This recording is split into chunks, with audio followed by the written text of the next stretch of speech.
Spencer Lazar reporting for MMA Interviews. I'm on the phone with the young assassin, Melvin Guillard. Got a big fight, a quick turnaround here. You're facing an old teammate in Donald Cerrone, UFC 150. How you feeling for that fight, man?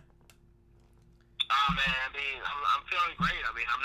I didn't get any injuries a week ago in UFC 148. Well, 2 weeks ago now, and it's pretty cool. Coming off a win and coming out of a fight with no injuries and dominating my last fight, it's pretty good. I'm definitely excited about fighting my former teammate Donald. Me and Donald go way back for the last 3 years that I was with Jackson's, and he's a good friend of mine, and he's a tough guy. I know what he brings to the table as an athlete, and I think he knows what I bring to the table, and it makes for a great fight. I definitely don't want to have the incident that happened with the Jeremy Stephens fight, where a lot of people were hyping the fight and expecting it to be fight of the night and up to go in there and slug it out. At that time, I was chasing the belt, trying to chase that, climbing the ladder. So in this instance, it's almost like I have nothing to lose here. Win or lose, I'm going out and fight hard, give the fans a fight of the night, give Dana White a fight of the night, and walk away with a smile on my face, win or lose. Yeah. Well, it's kind of rare to have a fight like yours went the distance and not have any injuries, be able to come back right away. Talk about that and just how it happened. I mean, you got the call and you pretty much accepted. How did that work out? For me, it's great feeling to know that I come out of one fight unharmed, and I get to go and bang it out with a former friend, former teammate that's as tough as Donald Cerrone. Yeah, and a co-main event at that, alongside the lightweight champions.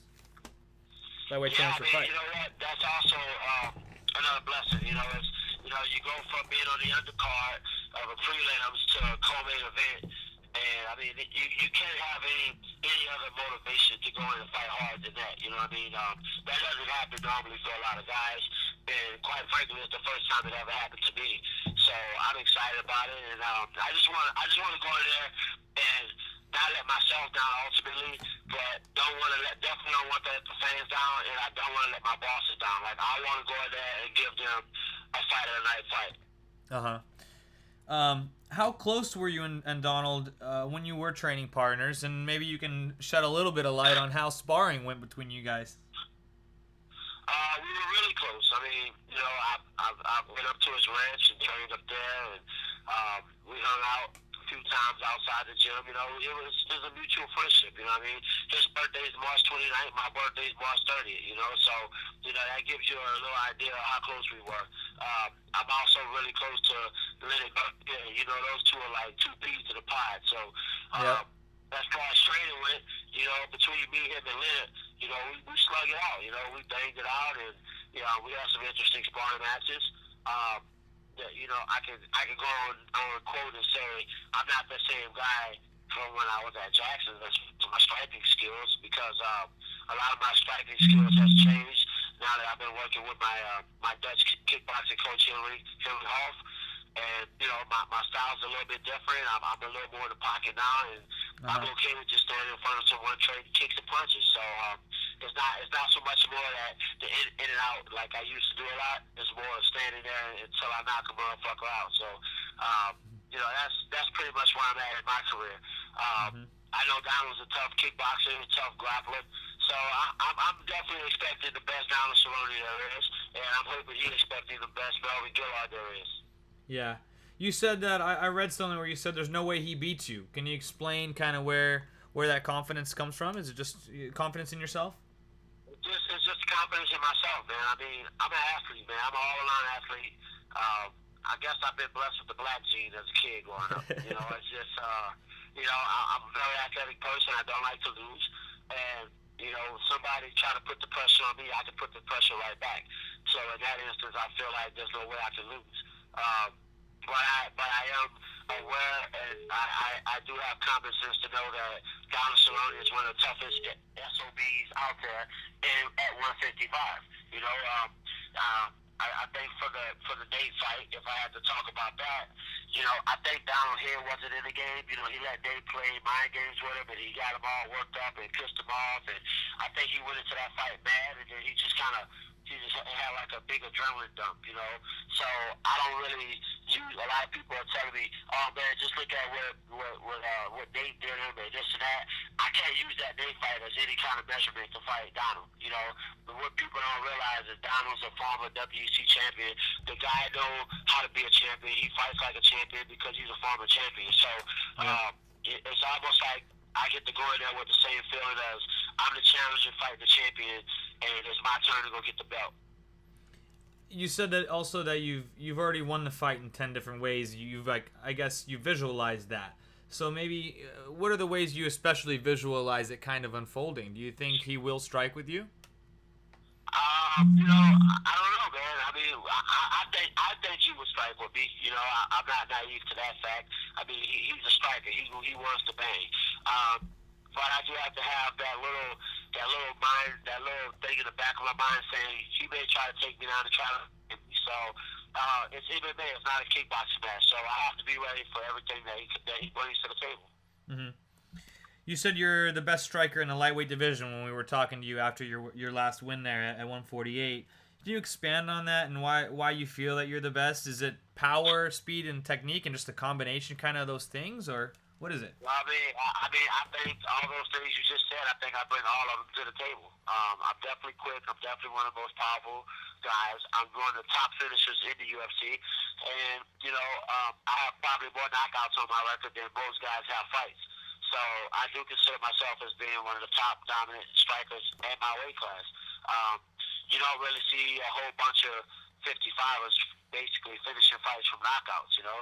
Yep. So if I had to use the percentage scale, I would say my percentage is a lot better than the other guys.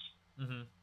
Well, we know you look for the knockout, you always have, as you just said, but how important is it to be a patient fighter, not force things in there? I thought you did a great job of that in your last fight. Yeah, well, I mean, it was good to be patient, but obviously certain things that I'm doing now in my career, which I know my career is based upon myself and how far I get in my legacy of being a champion, but in this case with the Donald fight, you know, it's not going to be any patience. It's going to be Melvin just going in there getting reckless and just swinging.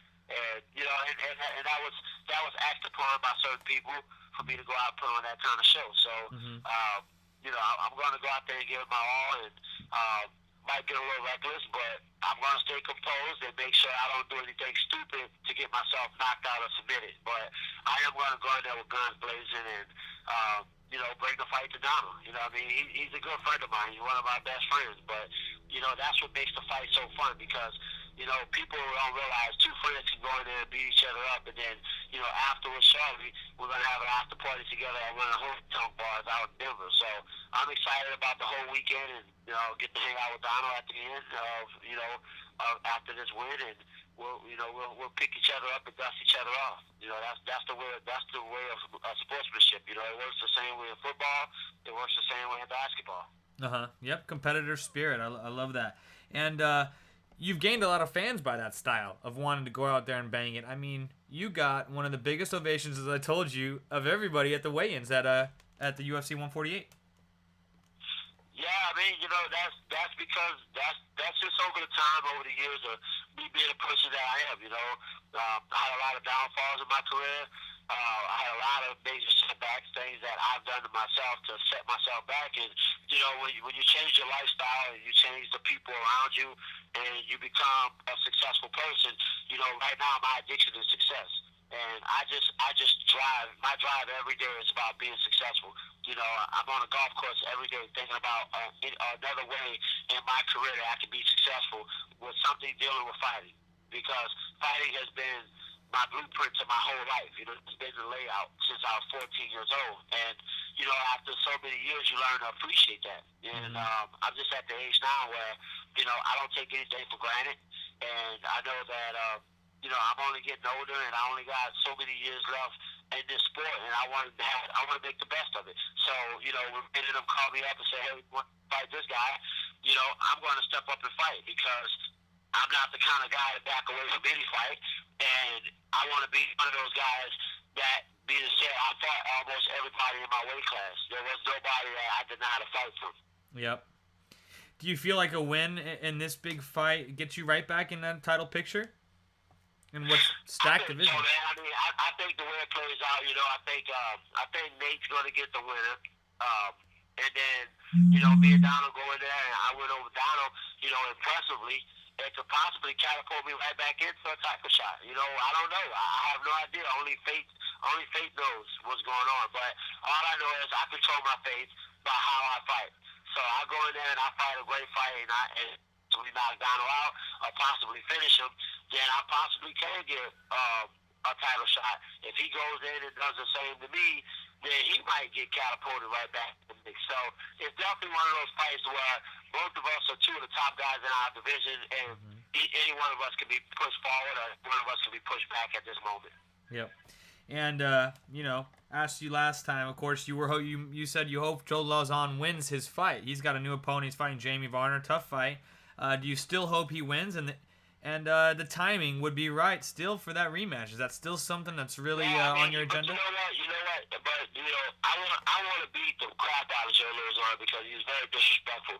But at the same time, me fighting Joe Lauzon, just so everybody know, a win over Joe Lauzon is still not gonna benefit me. Yeah. At this point, at this time, me wanting to fight Lauzon is me just wanting to put an ass whooping on him so I can teach him a lesson and show him that last fight was a fluke, and I wasn't lying when I said he only got me because I rushed my attacks. And I just want to go in there and just lay the story straight. And that's why I want to fight Joe Lauzon again. But it's just another payday. It's not like I want to fight Joe Lauzon because it's going to push me up the ladder in the lightweight division. Yeah. Because at this point it's not. He got beat by Anthony Pettis. Yeah. Well, any prediction for the main event at your fight, Edgar and Henderson? Man, you know what? I haven't even been thinking about the main event. Honestly, I felt like Ben Henderson won the first fight fair and square. I don't even know why it even ended up being a rematch. But I think Ben's too strong and too big for Frankie. But a lot of people always do this. They always count Frankie out, and I learned my lesson by betting against Frankie because I see that little guy has a lot of heart, man, and that's what made him a champion. So it's definitely going to be a making of a good fight. But at this point in my career and what I'm sitting at on the totem pole, I really don't care which one of them win. I like both guys, and I wish both of them the best. Okay, cool. And just talk about the work you're getting in at the Black Zillions down there. I know, you have nothing but good things to say, so talk about it. I mean, it's just like any other place. I mean, it's a gym. The guys are trained with, and you just work hard. I mean, it's nothing special. I'm not doing anything different that I didn't do at Jackson's, in the gym before that. I mean, it's a typical gym, and we got a stable full of guys, man. And the one thing I can say is that my agent is a smart man, and he had a plan. He stuck to it, and the plan is working out just fine. Yeah. Well, who are your main sparring partners down there? I'm sure Michael Johnson gives you some help. Yeah, of course, Michael. MJ is one of my main sparring partners. Cosmo Alexander is. Cosmo is one of the baddest kickboxers I've ever met. He's like 6'1", 6'2", and he's a 55er. We also have Sierra now. That's down. He's in the UFC.